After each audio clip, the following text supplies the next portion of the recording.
তোমাদের class 12 4th সেমেস্টারের একটা বাংলা গল্প পড়াবো, যেটার নাম হলুদ পোড়া।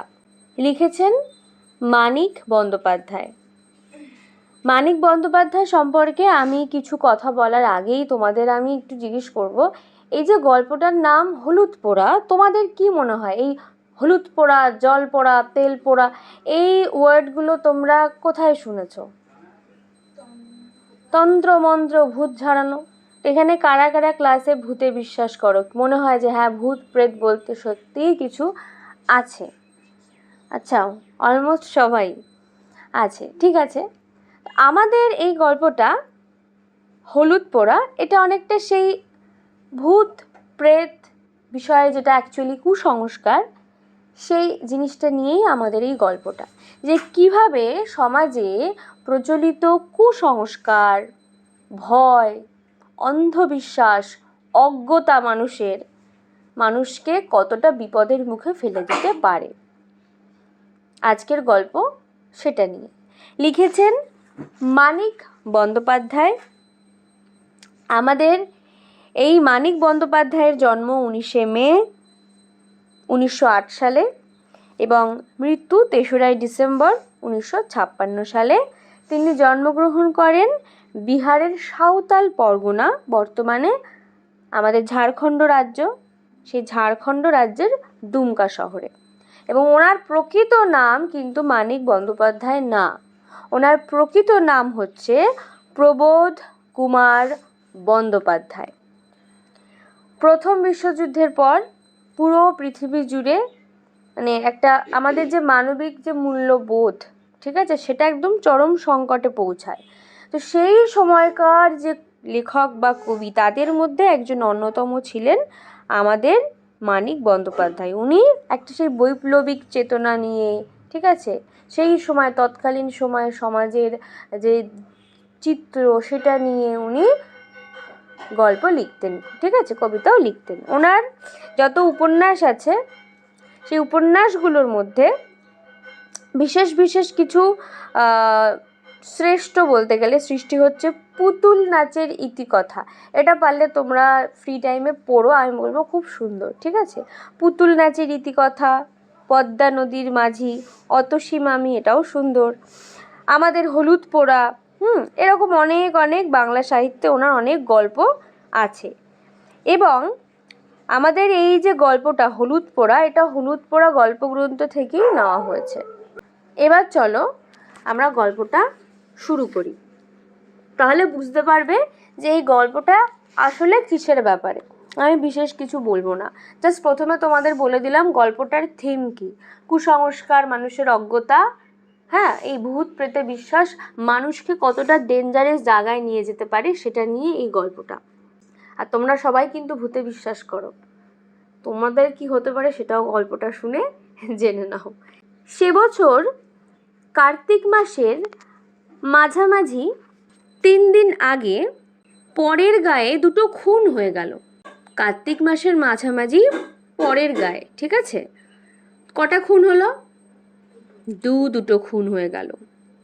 একজন মাঝবয়সী জোয়ান মদ্যপুরুষ আর 16-17 বছরের একটা রোগা ভীরু মেয়ে। গায়ের দক্ষিণে ঘোষেদের মজা পুকুরের ধারে একটা মরা গজারি গাছ বহুকাল থেকে দাঁড়িয়ে আছে। তাহলে গ্রামের দক্ষিণে কাদের পুকুর আছে? ঘোষেদের। মজা পুকুর মানে কি? ছোট শুকনো হয়ে যাওয়া পুকুর। আর সেই পুকুরের ধারে কি গাছ আছে? গজারি গাছ। আর পরের গায়ে দুটো খুন হয়েছে, তাদের মধ্যে প্রথম জনের বয়স কত? মাঝবয়সী। আর তার জেন্ডার কি? মদ্যপুরুষ। আর আরেকজন যে খুন হয়েছে, তার সে কি, ছেলে না মেয়ে? মেয়ে, ভীরু মেয়ে, রোগা। তার বয়স কত? 16-17। তোমাদের বয়স কত? 16-17। সাবধান। স্থানটি ফাঁকা, বন জঙ্গলের আবরু নেই। আবরু মানে জানো কি? আবরু মানে ঢাকা। তাহলে স্থানে বন জঙ্গলের আবরু নেই মানে কি? বন জঙ্গল আছে নাকি নেই? বন জঙ্গল নেই, ঠিক আছে। কাছাকাছি শুধু কয়েকটা কলা গাছ। ওই গজারি গাছটার নিচে একদিন বলাই চক্রবর্তীকে মরে থাকতে দেখা গেল। আরও একটা খুন। এখানে কে খুন হয়েছে? বলাই চক্রবর্তী। মনে রাখবে, মাথাটা 8 চির হয়ে ফেটে গেছে। মাথাটা ওনার চৌচির, মানে চৌচির বলা, 8 চির মানে 8 টুকরো টাইপের হয়ে পড়ে রয়েছে, খুব সম্ভবত অনেকগুলো লাঠির আঘাতে। চারিদিকে হইচই পড়ে গেল, লোক বিস্মিত হলো না। বলাই চক্রবর্তীর এইরকম অপমৃত্যুই আশেপাশে 10টা গায়ের লোক প্রত্যাশা করেছিল। তাহলে বলাই চক্রবর্তীর মৃত্যু নিয়ে কেউ কি কোনো হকচকিয়ে গেল? না, ওদের কাছে এটা প্রত্যাশিত, মানে এক্সপেক্টেড ছিল যে তো হবেই, তো হওয়ারই কথা ছিল। কেন সেটা আমরা জানি না, দেখা যাক, গল্পটা পড়ি। অন্যপক্ষে শুভ্রা মেয়েটির খুন হওয়া নিয়ে হইচই হলো কম, কিন্তু মানুষের বিস্ময় এবং কৌতূহলের সীমা রইল না।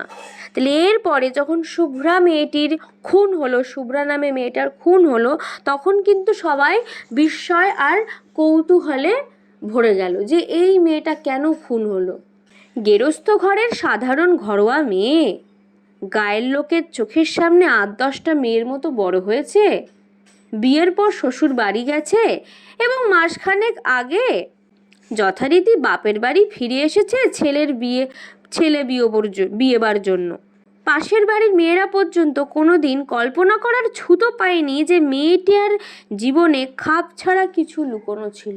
একটা সাধারণ গ্রামের মেয়ে, সে খুন কেন হবে? কী কারণে খুন? তো একটা কোনো ষড়যন্ত্র বা কোনো একটা কারণেই হয়। একটা সাধারণ মেয়ে যার জীবনে তেমন কোনো মানে প্যাচ নেই, রহস্য নেই, সে কেন খুন হবে? তো গ্রামের মেয়েরা কোনোদিন বুঝতেই পারেনি যে শুভ্রার জীবনে কোনো খাপ ছাড়া কিছু থাকতে পারে। এমন ভয়াবহ পরিণামের নাটকীয় উপাদান সঞ্চিত হয়েছিল। গায়ে সব শেষের সাঁঝের বাতিটি বোধহয় যখন সবে জ্বালা হয়েছে, তখন বাড়ির পেছনে ডোবার ঘাটে শুভ্রার মতো মেয়েকে কে বা কারা যে কেন গলা টিপে মেরে রেখে যাবে, ভেবে উঠতে না পেরে গা শুদ্ধ লোক যেন অপ্রস্তুত হয়ে রইল। বছর দেড়েক মেয়েটা শ্বশুরবাড়ি ছিল। তাহলে মেয়েটা শ্বশুরবাড়িতে কত বছর ছিল? 1.5 বছর মতো ছিল, 1 বছর আর 6 মাস, গায়ের লোকের চোখের আড়ালে। সেখানে কি এই ভয়ানক অঘটনের ভূমিকা গড়ে উঠেছিল? অর্থাৎ এই ঘটনাটা যে ঘটলো, তার যে ভূমিকা, তার যে সূত্রপাত কি শ্বশুরবাড়িতেই ঘটেছিল? দুটো খুনের মধ্যে কি কোনো যোগাযোগ আছে? 20-30 বছরের মধ্যে গায়ের কেউ তেমনভাবে জখম পর্যন্ত হয়নি। কত বছর গ্রামের কেউ এরকমভাবে জখম হয়নি? 20 থেকে 30 বছর। যখন হলো পরপর একেবারে খুন হয়ে গেল দুটো, তার একটা পুরুষ, ওই যে মনে আছে প্রথমে বললো মাঝবয়সী, তোদের তো নাম বলেনি, এখন এই ওদের নিয়ে আলোচনা হচ্ছে। তার একটা পুরুষ, অপরটি যুবতী নারী। দুটি খুনের মধ্যে সম্পর্ক আবিষ্কার করার জন্য প্রায় সকলেই ছটফট করে। স্বাভাবিক, দুটো খুন হয়েছে, নিশ্চয়ই দুজনের মধ্যে কোনো সম্পর্ক আছে। দুজনের মানে দুটো খুনের মধ্যে কোনো লিঙ্ক আছে। একটুখানি বাস্তব সত্যের খাদের অভাবে যারা নানা জনের কল্পনা ও অনুমানগুলি গুজব হয়ে উঠতে উঠতে মূর্ছে যায়। বলাই চক্রবর্তীর সম্পত্তি পেল তার ভাইপো নবীন। বলাই চক্রবর্তী মরে যাওয়ার পরে সম্পত্তি কে পেল? ওনার ভাইপো, ভাইয়ের ছেলে। তার নাম কি? নবীন। 40 টাকার চাকরি ছেড়ে শহর থেকে সপরিবারে গায়ে এসে ক্রমাগত কোচার খুঁটে চশমার কাজ মুছতে মুছতে সে পাড়ার লোককে বলতে লাগলো, চোখ মুছতে মুছতে মানে কাঁদতে কাঁদতে, 50 টাকার রিওয়ার্ড ঘোষণা করেছি। কাকাকে যারা অমন মার মেরেছে তাদের যদি ফাঁসি কাটে ঝুলাতে না পারি। এগুলো গ্রামের লোকেদেরকে বলছে যে আমি 50 টাকার রিওয়ার্ড রেখেছি। রিওয়ার্ড মানে পুরস্কার, যে ধরতে পারবে তাকে আমি 50 টাকা দেব। অর্থাৎ আমি কাকাকে নিয়ে কত ভাবি, আমি কাকাকে কত ভালোবাসি, কেউ যেন আমার সন্দেহ না করো যে আমি খুনটা করেছি, কারণ আমি সম্পত্তির উত্তরাধিকার ছিলাম। চশমার কাচের বদলে মাঝে মাঝে কোচার খুঁটে সে নিজের চোখও মুছতে লাগলো কষ্টে। ধুতির যে কোচা হয় সেটা দিয়ে চোখ মুছছে। দেখো, উনি সত্যি হতেই পারে যে উনি খুন করেনি, আবার এটাও তো হতে পারে যে উনি এসব খুন করিয়েছে। ঠিক 21 দিন গায়ে বাস করার পর নবীনের স্ত্রী দামিনী সন্ধ্যাবেলা লণ্ঠন হাতে রান্নাঘর থেকে উঠান পার হয়ে শোবার ঘরে যাচ্ছে। কোথা থেকে অতি মৃদু একটু দমকা বাতাস বাড়ির পূব কোণের তেঁতুল গাছের পাতাকে নাড়া দিয়ে তার গায়ে এসে লাগলো। দামিনীর হাতের লণ্ঠন ছিটকে পড়ল দক্ষিণের ঘরের দাওয়ায়। উঠানে আছড়ে পড়ে হাত পা ছুটতে ছুটতে দামিনীর দাঁতে দাঁত লেগে গেল। নবীন মানে কে বুঝতে পেরেছ? বলাইয়ের ভাইপো, আর তার বউয়ের নাম কি? দামিনী। আর দামিনীর হঠাৎ কি হলো, সেই হঠাৎ করে সিজার হয়, সেই হাত পা কাঁপতে থাকে, সেরকম হলো, তাতে দাঁত লেগে গেল। দালানের আনাচে কানাচে ঝড়ো হাওয়া যেমন গুমড়ে গুমড়ে কাঁদে, দামিনী আওয়াজ করতে লাগলো সেই রকম, দাঁতে দাঁত লেগে গেল। ঠিক আছে, মুখ বন্ধ করে গোংরালে যেরকম হয় সেরকম হলো। শুভ্রার দাদা, শুভ্রা মানে কে বুঝতে পেরেছো? যে মেয়েটা খুন হয়েছে। শুভ্রার দাদা ধীরেন স্থানীয় স্কুলে মাস্টারি করে। গায়ে সেই একমাত্র ডাক্তার পাশ না করা, ডাক্তার অথচ ডাক্তারি পাশ করেনি।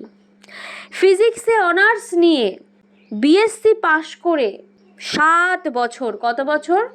7 বছর গায়ের স্কুলে ফিজিক্স পড়াচ্ছে না, জিওগ্রাফি পড়াচ্ছে। মানে কি বলবো, অতুলনীয় এক মানব চরিত্র এই ধীরেন। হ্যাঁ, এক তো ডাক্তারি না পড়ে ডাক্তারিগিরি করছে, আবার ফিজিক্স নিয়ে অনার্স করে ও জিওগ্রাফি পড়াচ্ছে।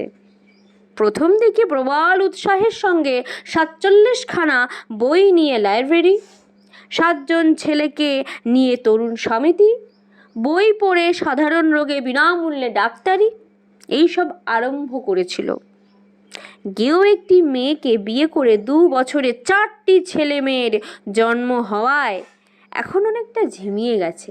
মানে এই যে একটা আমি সমিতি করব, আমি লাইব্রেরি খুলবো, এই ব্যাপারগুলো ওর বাচ্চা কাচ্চার চাপে ও দমে গেছে, এখন একটু ঝিমিয়ে গেছে।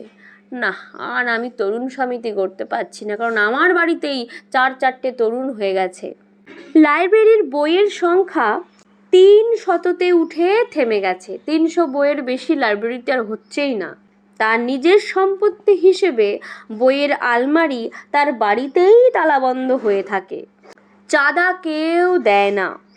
তবে 2-4 জন পড়া বই আর একবার পড়ার জন্য মাঝে মাঝে চেয়ে নিয়ে যায়। যে বই পড়েছে, যেহেতু সবারই মোটামুটি সব বই পড়া হয়ে গেছে, 300টা বই মাত্র, ঠিক আছে, শুনলে ওয়াও অনেক মনে হচ্ছে, কিন্তু লাইব্রেরির জন্য অনেক কম। আমাদেরই বাড়িতে যদি ভালো করে ঘাটা যায় 300-র বেশি বই বেরিয়ে পড়বে। ঠিক আছে, তো সবাই পড়া অলরেডি পড়া বই আবার চেয়ে চেয়ে পড়ে। বছরে 2-3 বার তরুণ সমিতির মিটিং হয়। 4 আনা 8 আনা ফি নিয়ে এখন সে ডাক্তারি করে, ওষুধও বিক্রি করে। তাহলে ডাক্তারির ফি কত? 4 আনা 8 আনা। ধীরেনকে যখন ডেকে আনা হলো, কলসি কলসি জল ঢেলে দামিনীর মূর্ছা ভাঙানো হয়েছে। ও যেহেতু ডাক্তার, তাই ওই নবীনের বউ দামিনীকে দেখতে গেছে। ও সে অজ্ঞান হয়ে গেল না, দাঁত ফাত লেগে, কিন্তু সে তাকাচ্ছে অর্থহীন দৃষ্টিতে। কে তাকাচ্ছে? দামিনী। আপন মনে হাসছে আর কাঁদছে, এবং যারা তাকে ধরে রেখেছিল তাদের আঁচড়ে কামড়ে পালিয়ে যাওয়ার চেষ্টা করছে।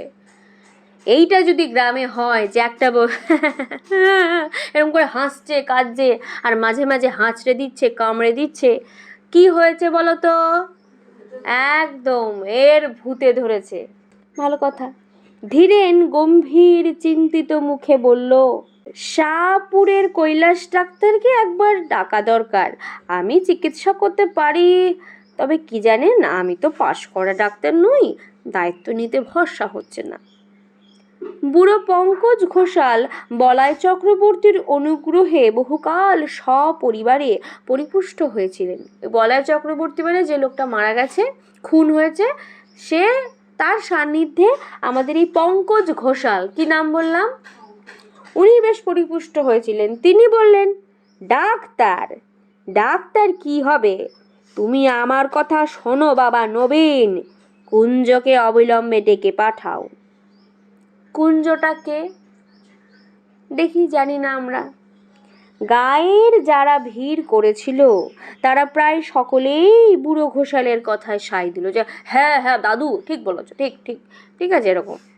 নবীন জিজ্ঞাসা করলো, নবীন মানে কে? দামিনীর হাজবেন্ড, বর। কুঞ্জ কত নেয়? ধীরেন বলল, অর্থাৎ সেই আমাদের পাশ না করা ডাক্তারবাবু, তিনি বললেন, ছি, ওসব দুর্বুদ্ধি করো না নবীন, আমি বলছি তোমায়, এটা অসুখ, অন্য কিছু নয়। লেখা পড়া শিখেছ, জ্ঞান বুদ্ধি আছে, তুমিও কি বলে কুঞ্জকে চিকিৎসার জন্য ডেকে পাঠাবে? নবীন আমতা করে বলল, এসব খাপ ছাড়া অসুখে ওদের চিকিৎসায় ভালো ফল দেয় ভাই। খাপ ছাড়া অসুখ কেন বলছে? হাসছে, কাঁদছে, কামড়ে হাঁচড়ে দিচ্ছে, এই জন্য। বয়সে নবীন 3-4 বছরের বড়, কিন্তু এককালে দুজনে একসঙ্গে স্কুলে একই ক্লাসে পাশাপাশি বসে লেখাপড়া করত। কে? নবীন আর ধীরেন। বোধহয় সেই খাতিরেই কৈলাস ডাক্তার ও কুঞ্জ মাঝি দুজনকে আনতেই নবীন লোক পাঠিয়ে দিল। তাহলে কৈলাস ডাক্তার ও কুঞ্জ মাঝি দুজনকে আনতে, মানে কৈলাসকেও ডাকা হচ্ছে ডাক্তারকে, আবার কুঞ্জ মাঝিকেও ডাকা হচ্ছে। কুঞ্জ আগে এলো। লোক পৌঁছবার আগেই সে খবর পেয়েছিল চক্রবর্তীদের বউকে, মানে বৌমাকে অন্ধকারের অশরীরী শক্তি আয়ত্ত করেছে। কুঞ্জ নাম করা গুণী মানে সেই গুণিন বলে না, ওঝা।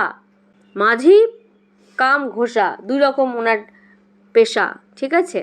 তার গুণপনা দেখবার লোভে আরও অনেকে এসে ভিড় বাড়িয়ে দিল। স্বাভাবিক, তুমি মানো না মানো, ভূত ছাড়ানো দেখতে কার না দেখতে ভালো লাগে, ঠিক আছে। সবাই এসছে, ভর সাজে ভর করেছে, সহজে ছাড়বেন না, ওই বলে সকলকে ভয় দেখিয়ে সঙ্গে সঙ্গে আবার অভয় দিয়ে কুঞ্জ বলল, তবে ছাড়তে হবেই শেষ তক, কুঞ্জ মাঝির সাথে তো চালাকি চলবে না। তাহলে কি বলছে সবাইকে কুঞ্জ, যে ভর সাজবেলা সন্ধ্যাবেলা অশরীরী আত্মা ঢুকেছে, তো এটা সহজে ছাড়বে না, কিন্তু ডোন্ট ওয়ারি, কুঞ্জ হ্যাঁ তোমারে সাথ, আমি ঠিক ভূতকে ছাড়িয়েই ছাড়বো, ঠিক আছে। সবাইকে আবার অভয় দিয়ে এটা বলল। ঘরের দাওয়া থেকে সকলকে উঠোনে নামিয়ে দেওয়া হলো। বিড়বিড় করে মন্ত্র পড়তে পড়তে কুঞ্জ দাওয়ায় জল ছিটিয়ে দিল। দামিনীর এলো চুল শক্ত করে বেঁধে দেওয়া হলো দাওয়ার একটা খুঁটির সঙ্গে। আরে জ্বালা, তাহলে ওর চুলের মুঠিটা দাওয়ার খুঁটির সঙ্গে বেঁধে দেওয়া হয়েছে। দামিনীর না রইল বসবার উপায়, না রইল পালাবার ক্ষমতা। চুল যদি বেঁধে দাও এরকম করে, বসবে কি করে ঠিক করে, তাই না? আরও পালাবেই বা কি করে? চুল ঠুল খুলি সমেত ছিঁড়ে আসবে তো। তাকে আর কারো ধরে রাখার প্রয়োজন রইল না। নড়তে গিয়ে চুলে টান লাগায় দামিনী আর্তনাদ করে উঠতে লাগলো। কুঞ্জ টিটকারি দিয়ে বলতে লাগলো, রও বাছা ধন রও, এখনই হয়েছে কি, মজাটি টের পাওয়াচ্ছে তোমায়। কাকে বলছে কথাটা? দামিনীকে না দামিনীর ভেতরে সেই অশরীরী আত্মাটাকে কুঞ্জ বলছে, রও বাছা ধন রও, এখনই কি হয়েছে কি, মজাটা টের পাওয়াচ্ছে তোমায়। ধীরেন প্রথম থেকে চুপ করেছিল। ধীরেনকে? সেই ডাক্তার। বাধা দিয়ে লাভ নেই, গায়ের লোক কথা শোনে না, বিরক্ত হয়। দেখবি যেখানে অনেকজন মূর্খ লোক থাকে, তুমি সেখানে বেশি পণ্ডিতগিরি করতে পারবে না। তুমি পণ্ডিতগিরি করতে গেলে তোমায় অশরীরী বলে, তোমার চুল না থাকলে তোমার হাত পা বেঁধে একেবারে দেবে তোমায় আগুন দিয়ে পুড়িয়ে, যে ডাইনি জিন, ঠিক আছে। এবার সে আর ধৈর্য রাখতে পারল না। তুমি কি পাগল হয়ে গেছো নবীন? কাকে বলছে? ওঝাকে না ওই যার ভূতে ধরেছে তার বরকে? নবীনকে বলছে, তুমি কি পাগল হয়ে গেছো? তখন নবীন বলছে, তুমি চুপ করো ভাই। উঠানে 30-35 জন পুরুষ ও নারী এবং গোটা 5 লণ্ঠন জড়ো হয়েছে। মেয়েদের সংখ্যা খুব কম, যারা এসেছে বয়সও তাদের বেশি। মাঝবয়সী সেই একটু বেশি বোদ্ধা লোকজন এসে গেছে, মহিলারা কম এসেছে, কারণ মেয়ে মানুষকে ভূতে ধরেছে, সন্ধেবেলা আবার মেয়ে মানুষদের আনবো নাকি? কম বয়সী মেয়েরা আসতে সাহস পায়নি, অনুমতিও পায়নি। এটা আমাদের সেই ছোটোবেলাতেও এরকম গ্রামের দিকে যখন মামাবাড়ির দিকে যেতাম, আমরা শোনা যেত যে এই ভূতে ধরলে মেয়েই যাস না, ছোটো মানুষ তোরা, ঠিক আছে, এরকম বলা হতো। তো ছোটো ছোটো মেয়েরাও আসেনি। যদি ছোঁয়াচ লাগে, নজর লাগে, অপরাধ হয়। মন্ত্রমুগ্ধের মতো এতগুলো মেয়ে পুরুষ দাওয়ার দিকে তাকিয়ে ঘেঁষাঘেঁষি করে দাঁড়িয়ে থাকে। এই দুর্লভ রোমাঞ্চ থেকে তাদের বঞ্চিত করার ক্ষমতা নবীনের নেই। নবীন মানে দামিনীর বরের নেই, যে এই তোমরা চলে যাও এখান থেকে। সবাই এসে ভিড় করেছে। দাওয়াটি যেন স্টেজ, সেখানে যেন মানুষের জ্ঞান বুদ্ধির অতীত রহস্যকে সহজবোধ্য নাটকের রূপ দিয়ে অভিনয় করা হচ্ছে। ঘরের দুয়ারে কুঞ্জ যেন আমদানি করেছে জীবনের শেষ সীমানার ওপারের ম্যাজিক।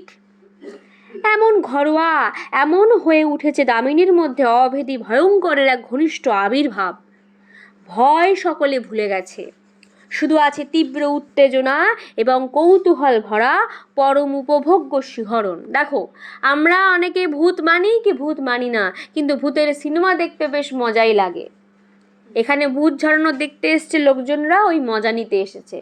দামিনীর বাঁচবে কি মরবে, কি মহিলাটার কি হবে, কারোর যায় আসে না। সবাই এখানে মজা লুটতে এসছে। পাড়ায় ঝামেলা হলে যেরকম পাড়ার লোক ভিড় করে মজা নেয়, ঠিক সেরকম। একলা সামনে এগিয়ে পাশে সরে পিছু হটে সামনে পেছনে দুলে দুলে কুঞ্জ দুর্বোধ্য মন্ত্র আওড়াতে লাগে। ঠিক আছে, সেই নানা রকম কায়দাতে সামনে এগিয়ে আসছে, পাশে সরে যাচ্ছে, সামনে পেছনে দুলছে, আর ওং হুং বুরিং বুরিং কিছু একটা মন্ত্র বলছে। মাল সাথে আগুন করে তাতে সে একটি দুটি শুকনো পাতা আর শিকড় পুড়তে দেয়, চামড়া পোড়ার মতো একটা উৎকট গন্ধে চারিদিক ভরে যায়। দামিনীর আর্তনাদ ও ছটফটানি ধীরে ধীরে কমে আসছিল। এক সময় খুঁটিতে পিঠ ঠেকিয়ে কাঠ হয়ে দাঁড়িয়ে সে বোঝ বোঝ চোখে, ঠিক আছে, বোঝো বোঝো চোখে মানে কি, বুঝে আসছে এমন চোখে কুঞ্জর দিকে তাকিয়ে নিস্পন্দ হয়ে রইল। কুঞ্জটাকে ওঝা। তখন একটা কাঁচা হলুদ পুড়িয়ে কুঞ্জ তার নাকের কাছে ধরল। কি পোড়ালো? গল্পের নাম হলুদ পোড়া। সেই সিন। দামিনীর ঢুলু ঢুলু চোখ ধীরে ধীরে বিস্ফারিত হয়ে উঠল, সর্বাঙ্গে ঘন ঘন শিহরণ বয়ে যেতে লাগলো। কুঞ্জ বলছে, কে তুই বল, কে তুই? দামিনী বলছে, আমি শুভ্রা গো, শুভ্রা, আমায় মেরো না। চাটুর্যে বাড়ির শুভ্রা যে খুন হয়েছে? হ্যাঁ গো হ্যাঁ, আমায় মেরো না। নবীন দাওয়ার একপাশে দাঁড়িয়েছিল, দামিনীর বর।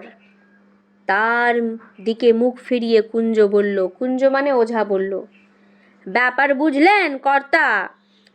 উঠান থেকে চাপা গলায় বুড়ো ঘোষালের, মানে সেই বলাই চাঁদ যাকে খুব আদর যত্নে সেই রেখেছিল, সেই ঘোষাল নির্দেশ দিল, কে খুন করেছিল শুধাও না কুঞ্জ। ও হে কুঞ্জ, শুনছ? কে শুভ্রাকে খুন করেছিল শুধিয়ে নাও চট করে। ধীরেনের বোন কিন্তু শুভ্রা, ঠিক আছে, মানে ডাক্তারের সেই বোন। কুঞ্জকে কিছু জিজ্ঞেস করতে হলো না, দামিনী নিজে থেকেই ফিসফিস করে জানিয়ে দিল, বলাই খুড়ো আমায় খুন করেছে। বলাইটাকে? যে নিজেই আগে খুন হয়েছে, তাই না? বলাই খুড়ো আমায় খুন করেছে। নানাভাবে ঘুরিয়ে ফিরিয়ে অনেকবার তাকে প্রশ্ন করা হলো, কিন্তু দামিনীর মুখ দিয়ে এছাড়া আর কোনো জবাব বার হলো না যে সে শুভ্রা বা বলাই তাকে খুন করেছে। এরপর এক সময় তার মুখ বন্ধ হয়ে গেল, নাকে হলুদ পোড়া ধরেও আর তাকে কথা বলানো গেল না। কুঞ্জ অন্য একটি প্রক্রিয়ার আয়োজন করছিল, কিন্তু কৈলাস ডাক্তার এসে পড়ায় আর সুযোগ পেল না। নিশ্চয়ই ঝাঁটাফাটা দিয়ে পেটাতো। তো এখন কে চলে এসছে? আসল ডাক্তার, কৈলাস ডাক্তার। কৈলাসের চেহারাটি জমকালো, প্রকাণ্ড শরীর, এক মাথা কাঁচা পাকা চুল, মোটা ভুরু আর মুখময় খোঁচা খোঁচা গোঁফদাড়ি। এসে দাঁড়ালেই ষাঁড়ের মতো গর্জন করতে করতে সে সকলকে গালাগালি দিতে আরম্ভ করলো। কুঞ্জর আগুনের মালসা তার দিকে লাথি মেরে ছুঁড়ে দিয়ে বলল, তারা হারামজাদা, তোকে ফাঁসি কাটে ঝুলোচ্ছি। ওষুধ দিয়ে বৌমাকে আজ মেরে ফেলে থানায় তোর নামে রিপোর্ট দেব, তুই খুন করেছিস। কৈলাস খুঁটিতে বাঁধা চুল খুলে দামিনীকে ঘরে নিয়ে গিয়ে বলাইয়ের দাদামশায়ের আমলের প্রকাণ্ড খাটের বিছানায় শুইয়ে দিল। প্যাট করে তার বাহুতে ছুঁচ ফুটিয়ে গায়ে ঢুকিয়ে দিল ঘুমের ওষুধ। দামিনী কাতরভাবে বলল, আমায় মেরো না গো, মেরো না, আমি শুভ্রা, চাটুজ্জে বাড়ির শুভ্রা। কয়েক মিনিটের মধ্যে সে ঘুমিয়ে পড়ল। দামিনীর মুখ দিয়ে শুভ্রা বলাই চক্রবর্তীর নাম করায় অনেক বিশ্বাসীর মনে যে ধাঁধার সৃষ্টি হয়েছিল, বুড়ো ঘোষালের ব্যাখ্যা শুনে সেটা কেটে গেল। শুভ্রার 3 দিন আগে বলাই চক্রবর্তী মরে গিয়েছিল, সন্দেহ নেই, তাই না? আগে তো বলাই মারা গেছিল, তাহলে বলাই যদি মারা যায় তাহলে শুভ্রাকে কে মারবে? শুভ্রার 3 দিন আগে বলাই চক্রবর্তী মরে গিয়েছিল, সন্দেহ নেই, কিন্তু শুধু জ্যান্ত মানুষ কি মানুষের গলা টিপে মারে? আর কিছু মারে না। জ্যান্ত মানুষ না মারলে কে মারতে পারে? আর ভূতে। তাহলে কার ভূত মারবে? এবার ওদের ধারণা হচ্ছে বলাইয়ের ভূত শুভ্রাকে মেরেছে। শ্মশানে মশানে দিনক্ষণ প্রভৃতি যোগাযোগ ঘটলে পথ ভোলা পথিকের ঘাড় তবে মাঝে মাঝে মটকে দেয় কিসে? ভূতে। ব্যাখ্যাটা দেওয়া উচিত ছিল কুঞ্জগুণীর। বুড়ো ঘোষাল আগে সকলকে শুনিয়ে দেওয়াতে জোর গলায় তাকে সমর্থন করেই নিজের মর্যাদা বাঁচানো ছাড়া আর উপায় রইল না। এটা তো কুঞ্জর আগে বলা উচিত ছিল, কিন্তু আগে যেহেতু ওই বুড়ো ঘোষাল বলে দিয়েছে, তাই বলছে হ্যাঁ ঠিক, এই সব বলে কুঞ্জ নিজের যে ওঝা হওয়ার যে একটা ব্যক্তিত্ব, একটা কি বলবো সম্মান, সেটা বজায় রাখলো। তবে কথাটাকে সে ঘুরিয়ে দিল একটু অন্যভাবে, যার ফলে অবিশ্বাসীর মনে পর্যন্ত খটকা বাঁধা সম্ভব হয়ে উঠল। বলাই চক্রবর্তী শুভ্রাকে খুন করেছে বটে, কিন্তু সোজাসুজি নিজে নয়, মানে নিজে খুন করেনি, নিশ্চয় কারোর ঘাড়ে চেপে তাকে দিয়ে খুন করিয়েছে। কারণ মরার 1 বছরের মধ্যে সেটা কেউ পারে না। যে ভূত হয় সে মরে যাওয়ার 1 বছরের মধ্যে ডাইরেক্ট কাউকে অ্যাটাক করতে পারে না, তার শক্তি সঞ্চয় করতে হয় মেবি আগে। ওই সময়ের মধ্যে শ্রাদ্ধ শান্তি না হলে তবেই সোজাসুজি মানুষের ক্ষতি করার ক্ষমতা জন্মায়। বলাই চক্রবর্তী একজনকে ভর করে তার মধ্যস্থতায় শুভ্রাকে খুন করেছে, তার রক্ত মাংসের হাত দিয়ে, মানে কারোর ঘাড়ে চেপেছে, তারপর সেই তাকে দিয়ে খুন করিয়েছে রক্ত মাংসের হাত দিয়ে, মানে কোনো একটা জ্যান্ত মানুষ খুন করেছে ভূতের ভরে পড়ে। না, যাকে সে ভর করেছিল তার কিছু মনে নেই, মনে কি থাকে? যার ঘাড়ে ভর করেছে সে খুন করেছে তার মনে আছে? না। এক রাত্রে অনেক কান ঘুরে পরদিন সকালে এই কথাগুলো ধীরেনের কানে এলো। ধীরেনকে? ডাক্তার, শুভ্রার দাদা। অঘ্রায়ণের উজ্জ্বল মিঠে রোদ তখন চারিদিকে ছড়িয়ে আছে। বর্ষার পরিপুষ্ট ঘাসে আগাছার জঙ্গলে যেন পার্থিব জীবনের ছড়াছড়ি। বাড়ির পেছনে ডোবাটি কচুরিপানায় আচ্ছন্ন। গাঢ় সবুজ অসংখ্য রসালো পাতা, বর্ণাতীত কোমল রঙের অপরূপ ফুল। তালগাছের গুড়ির ঘাটটি কার্তিক মাসেও প্রায় জলে ডুবেছিল, এখন জল কমে অর্ধেকের বেশি ভেসে উঠেছে। টুকরো বসিয়ে ধাপগুলো এবার ধীরেন বিশেষ করে শুভ্রার জন্য বানিয়ে দিয়েছিল, পুকুরের ঘাট বানিয়ে দিয়েছিল বোনের জন্য। 7 মাসের গর্ভ নিয়ে, তাহলে শুভ্রা কি ছিল? অন্তঃসত্ত্বা ছিল, গর্ভবতী ছিল। গর্ভ নিয়ে ঘাটে উঠতে নামতে সে যাতে পা পিছলে আছাড় না খায়, পাড়ার মানুষ বাড়ি বয়ে গায়ের গুজব শুনিয়ে গেল। আবেষ্টনীর প্রভাবে উদ্ঘট কথাগুলো সঙ্গে সঙ্গে ধীরেনের মন থেকে বাতিল হয়ে গেল। ক্ষুব্ধ হবার অবসরই সে পেল না। ডোবার কোন দিক থেকে কিভাবে কে সেদিন সন্ধ্যায় ঘাটে এসেছিল এই পুরনো ভাবনা সে ভাবছিল অনেকক্ষণ থেকে। তাই সে ভাবতে লাগলো। একমাত্র এই ভাবনা তাকে অন্যমনস্ক করে দেয়। ক্ষোভ ও বিষাদের তার এত প্রাচুর্য, এখনও সে মাঝে মাঝে কিছুক্ষণের জন্য অন্যমনস্ক হতে না পারলে তার অসহ্য কষ্ট হয়। অন্য কোন বিষয়ে তার মন বসে না, মানে ও বোনের এই খুনটা নিয়ে ভীষণ চিন্তা করে এবং ও অন্যমনস্ক হয়ে যায়, খুব ভাবে, হ্যাঁ, এবং তার কোনো দিকে মন বসে না। ভাতের থালা সামনে ধরে দিয়ে শান্তি বলল, আমার কিন্তু মনে হয় তাই হবে, নইলে। কটমট করে তাকিয়ে ধীরেন ধমক দিয়ে বলে, চুপ, যা খুশি মনে হোক তোমার, আমায় কিছু বলবে না, খবরদার। তাহলে কটমট করে তাকিয়ে ধীরেন ধমক দিয়ে বলল যে, চুপ, যা তোমার মনে হয় সেটা তোমার মনে রাখো, আমার সামনে একদম কিচ্ছু খবরদার বলবে না। স্কুলে যাওয়ার পথে যাদের সঙ্গে দেখা হলো, মুখে তারা কিছু বলল না, কিন্তু তাদের তাকানোর ভঙ্গি যেন আরও স্পষ্ট জিজ্ঞাসা হয়ে উঠল, কথাটা তুমি কীভাবে নিয়েছো শুনি? পুরুত ঠাকুর তাকে অনেকক্ষণ দাঁড় করিয়ে রেখে দোষমোচনের জন্য দরকারি ক্রিয়াকর্মের বিষয়ে আলোচনা করলেন, উপদেশ দিলেন, বিশেষ করে বলে দিলেন যে স্কুল থেকে ফেরবার সময় বাড়ি থেকে সে যেন তার নিজের ও বাড়ির সকলের ধারণের জন্য মাদুলি নিয়ে যায়।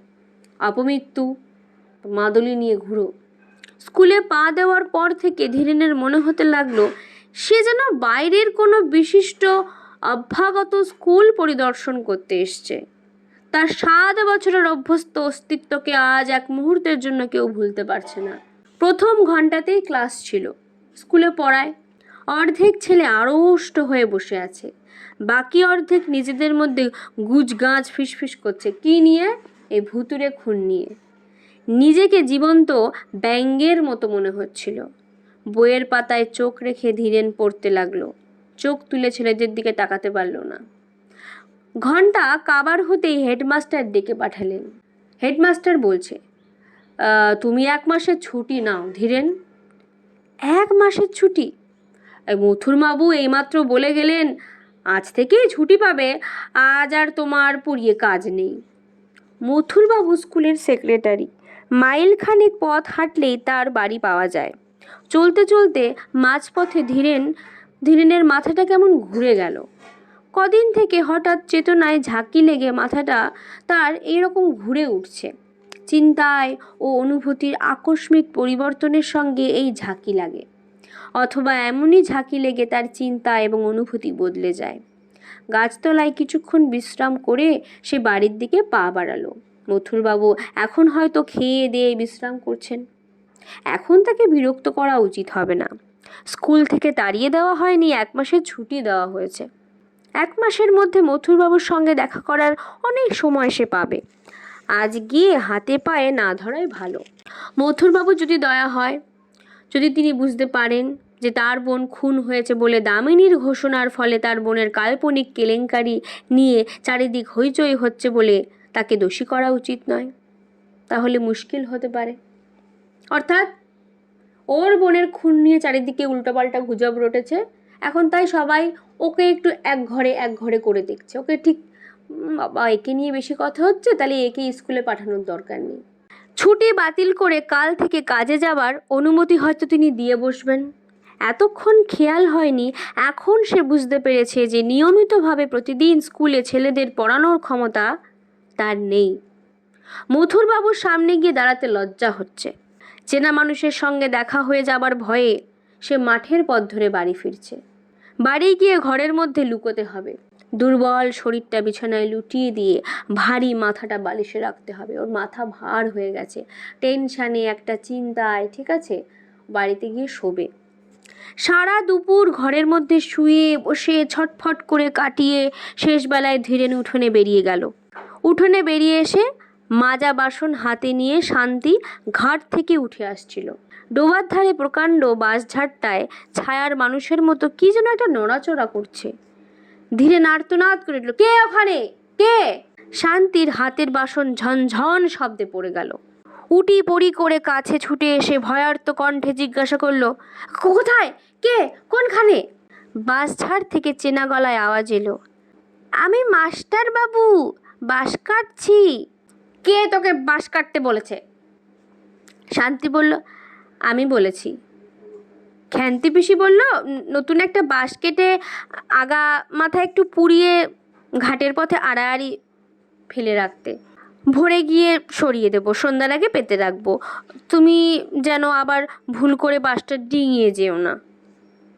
সন্ধ্যার আগে শান্তি আজকাল রাধা বাড়া ঘরকন্যা সব কাজ শেষ করে রাখে। অন্ধকার ঘনিয়ে আসার পর ধীরেনকে সঙ্গে না নিয়ে বড় ঘরের চৌকাঠ পার হয় না। মানে শান্তি এখন একা একা চলাফেরা করে না, ঠিক আছে? এই ধীরেনকে সঙ্গে না নিয়ে বড় ঘরের সেই চৌকাঠও পর্যন্ত পার হয় না। আর রান্না বান্না বাসন মাজা সব সন্ধ্যার আগে আগে শেষ করে ফেলে। ছেলে মেয়েদেরও ঘরের মধ্যে আটকে রাখে। তাহলে বলো তো শান্তিকে? ধীরেনের বউ। সন্ধ্যার তো ছেলে মেয়েও আছে, তাই না? 4টে। সন্ধ্যা থেকে ঘরে বন্দি হয়ে ধীরেন আকাশ পাতাল ভাবে, আর মাঝে মাঝে সচেতন হয়ে ছেলে মেয়েদের আলাপ শোনে। ছোট পিসি ভূত হয়েছে। ভূত নয়, পেতনি। বেটা ছেলে ভূত হয়। বাচ্চা কাচ্চাদের আলোচনা। ঘরের মধ্যেও কারণে অকারণে শান্তি ভয় পেয়ে আটকে ওঠে। দেখ, এই ভয় ব্যাপারটা দেখো, এটা কিন্তু অনেকটা ওই কানে শুনে ভয় পাওয়ার মতো। যতক্ষণ তুমি শুনছো না এই বাড়িতে ভূত আছে, ততক্ষণ তুমি ইয়ে করে ঘুরে বেড়াচ্ছ। যেই শুনবে এই বাড়িতে একজন জানিস গলায় দড়ি দিয়ে মরেছে, তবে থেকেই তুমি সিলিং ফ্যান দেখে ভয় পাবে, ছায়া দেখে ভয় পাবে, নিজের হাত পা দেখে ভয় পাবে, ঠিক আছে? এরম হয়। কাল প্রথম রাত্রে একটা প্যাঁচার ডাক শুনে ধীরেনকে আঁকড়ে ধরে গোঙাতে গোঙাতে বমি করে ফেলেছিল শান্তি। বড় ঘরের দাওয়ায় পূর্ব প্রান্তে বসে তামাক টানতে টানতে দিনের আলো স্নান হয়ে এলো। এখানে ম্লান হয়ে এলো হবে, ঠিক আছে? বইয়ে ভুল স্পেলিং আছে। এখানে বসে ডোবার ঘাট আর দুধারের বাঁশ ঝাড়ো জঙ্গল দেখা যায়। জঙ্গলের পর সেনেদের কলা বাগান। সেনেদের কাছারি ঘরের পাশ দিয়ে দূরে বসেদের মজা নদীর তীরে মরা গাছারি গাছটার ডগা চোখ পড়ে। যেখানে খুন হয়েছে সেখানে সেইটা দেখা যায়, ঠিক আছে? ওদের বাড়ি থেকেই। অন্ধকার হবার আগেই কুয়াশায় প্রথমে গাছটা, তারপর সেনেদের বাড়ি আবছা হয়ে ঢাকা পড়ে গেল। শান্তি জিজ্ঞাসা করছে, তুমি কি আর ঘাটের দিকে যাবে? ধীরেন বলছে, না। তবে বাঁশটা পেতে দাও। বাঁশ পাততে হবে না। শান্তি কয়েক মুহূর্ত চুপ করে দাঁড়িয়ে রইল। তোমার চোখ লাল হয়েছে, টকটকে লাল। হোক। শোবার ঘর আর রান্নাঘরের ভিটের সঙ্গে দুটি প্রান্ত ঠেকিয়ে শান্তি নিজেই বাঁশটা পেতে দিল। কাঁচা বাঁশের দুই প্রান্তের খানিকটা পুড়িয়ে দেওয়া হয়েছে। অশরীরী কোনো কিছু এ বাঁশ ডিঙোতে পারবে না। ঘাট থেকে শুভ্রা যদি বাড়ির উঠোনে আসতে চায়, এই বাঁশ পর্যন্ত এসে ঠেকে যাবে। তাহলে ওর ননদ ভূত শুভ্রা নাকি এগোতে পারবে না, এই বাঁশে আটকে যাবে, কারণ ওটা পোড়া বাঁশ। হ্যাঁ, এখানে বাঁশ পোড়া, হলুদ পোড়া, সবই মোটামুটি পোড়া পোড়া চলছে। আলো জ্বালার আগেই ছেলে মেয়েদের খাওয়া শেষ হয়ে গেল। সন্ধ্যা প্রদীপ না জেলে শান্তির নিজের খাওয়ার উপায় নেই। ভালো করে সন্ধ্যা হওয়ার আগেই সে তাড়াতাড়ি দীপ জেলে ঘরে ঘরে দেখিয়ে শাঁখে ফু দিল। শাঁখ বাজালে অশুভ শক্তি চলে যায়। 10 মিনিটের মধ্যে নিজে খেয়ে ধীরেনের ভাত বেড়ে ঢাকা দিয়ে রেখে রান্নাঘরে তালা দিয়ে, যেহেতু তখনকার দিনে এরকম হতো, রান্নাঘর আলাদা হতো বাড়ির মধ্যে, ঠিক আছে? সে রান্নাঘরে তালা দিয়ে কাপড় ছেড়ে ঘরে গিয়ে ঢুকলো। বিকালে আজকাল সে মাছ রান্না করে না। কেন? যদি সেই পিসি পেতনি পিসি চলে আসে, এসে বলে আমায় মাছ দেবে না, তাহলে তো হয়েছে। এঁটো কাটা নাকি অশরীরী আত্মাকে আকর্ষণ করে। খাওয়ার হাঙ্গামা খুব সংক্ষেপে সহজে অল্প সময় হয়ে যায়। ঘরে আসবে না? না। কাকে জিজ্ঞাসা করছে? শান্তি বলছে। আর ও কি বলছে? ধীরেন? না। তখনও আকাশ থেকে আলোর শেষ আভাসটুকু মুছে যায়নি। 2-3টি তারা দেখা দিয়েছে, আরও কয়েকটি দেখা দিতে দিতে আবার হারিয়ে যাচ্ছে। আর 1 মিনিট 2 মিনিটের মধ্যে রাত্রি শুরু হয়ে যাবে। জীবিতের সঙ্গে মৃতের সংযোগ স্থাপনের সবচেয়ে প্রশস্ত সময় সন্ধ্যা, যখন অশরীরী আত্মারা মর্তে নেমে শরীর খুঁজে বেড়ায়। এটা কার ধারণা? শান্তি আর কুঞ্জর ধারণা, কুঞ্জ ওঝার ধারণা। ভর সন্ধ্যাবেলা শুভ্রা দামিনীকে আশ্রয় করেছিল, মনে আছে? দামিনীকে, নবীনের বউ, যাকে সেই ভূতে ধরলো। আজ সন্ধ্যা পার হলে, রাত্রি আরম্ভ হয়ে গেলে চেষ্টা করেও শুভ্রা হয়তো তার সঙ্গে কথা বলতে পারবে না। আর দেরি না করে এক্ষুনি শুভ্রাকে সুযোগ দেওয়া উচিত। চোরের মতো ভিটে থেকে নেমে বাঁশ ডিঙিয়ে ধীরেন পা টিপে টিপে ডোবার মাঠের দিকে এগিয়ে গেল। কার সঙ্গে দেখা করতে? ওর বোন মৃত ভূত শুভ্রার সঙ্গে দেখা করতে। অদ্ভুত বিকৃত গলায় ডাক শুনে শান্তি লণ্ঠন হাতে ঘর থেকে বেরিয়ে এলো। বাঁশের ওপারে দাঁড়িয়ে হিংস্র জন্তুর চাপা গর্জনের মতো গম্ভীর আওয়াজে ধীরেন তার নিজের নাম ধরে ডাকাডাকি করছে। গেঞ্জি আর কাপড়ে কাদা ও রক্ত মাখা, ঠোঁট থেকে চিবুক বেয়ে ফোঁটা ফোঁটা রক্ত গড়িয়ে পড়ছে। কার? ধীরেনের। বাঁশটা সরিয়ে দাও। কে বলছে? ডিঙিয়ে এসো, বাঁশ ডিঙিয়ে চলে এসো। কি হয়েছে, পড়ে গেছো নাকি? ডিঙোতে পাচ্ছি না, বাঁশ সরিয়ে দাও। বাঁশ ডিঙোতে পাচ্ছ না? মাটিতে শোয়ানো বাঁশ। শান্তির আর এতটুকু সন্দেহ রইল না। আকাশ চেরা তীক্ষ্ণ গলায় আর্তনাদের পর আর্তনাদ শুরু করে দিল। মানে ও বাবা গো, ও মা গো, ঠিক আছে, চিৎকার চিৎকার চিৎকার, বুঝে গেছে আমার বরকে ননদ ধরেছে, ঠিক আছে। তারপর প্রতিবেশী এলো, পাড়ার লোক এলো, গাঁয়ের লোক এলো, কুঞ্জ এলো। কে কুঞ্জবাবু? কে?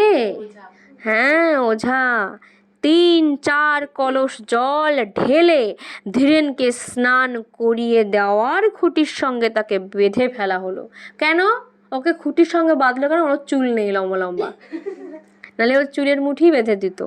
মন্ত্র পড়ে জল ছিটিয়ে মালসার আগুনে পাতা ও শিকড় পুড়িয়ে ঘণ্টা খানেকের চেষ্টায় ধীরেনকে কুঞ্জ নিঝুম করে ফেলল।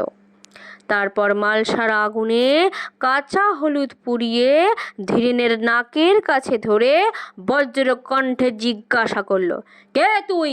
বল, কে তুই? ধীরেন বলল, আমি বলাই চক্রবর্তী, শুভ্রাকে আমি খুন করেছি। তোমাদের কি মনে হয় এইগুলো কি সত্যি ওদের ভূতে ধরেছে, নাকি এটা ওই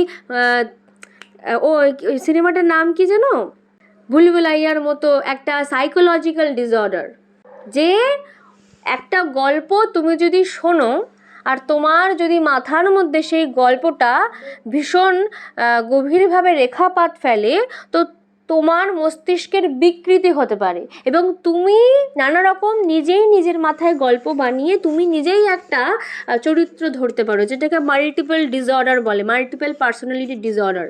হ্যাঁ, অনেক মুভি আছে, অপরিচিত নামে একটা মুভি আছে, যেখানে ছেলেটা কখনো ভালো সাধু আবার কখনো খতরনাক হয়ে যায়। তো এটা হচ্ছে একটা সেই বাইপোলার ডিসঅর্ডার, মাল্টিপল পার্সোনালিটি ডিসঅর্ডারের মতো, যে একটা মানুষ একটা এমন বদ্ধ পরিবেশের মধ্যে, একটা কুসংস্কারের মধ্যে, অজ্ঞতার মধ্যে আছে যে নানা রকম ইনসিডেন্ট ঘটছে। অর্থাৎ এই যে শুভ্রার মৃত্যু, বলাইয়ের মৃত্যু, এগুলোর কিন্তু কোনো থানা পুলিশ হচ্ছে না, কেউ এটা জানতে ব্যস্তই নয় যে কে আসলে খুন করেছে, এটা কোনো সিরিয়াল কিলার খুন করছে কিনা, কে খুন করেছে, কেন খুন করছে।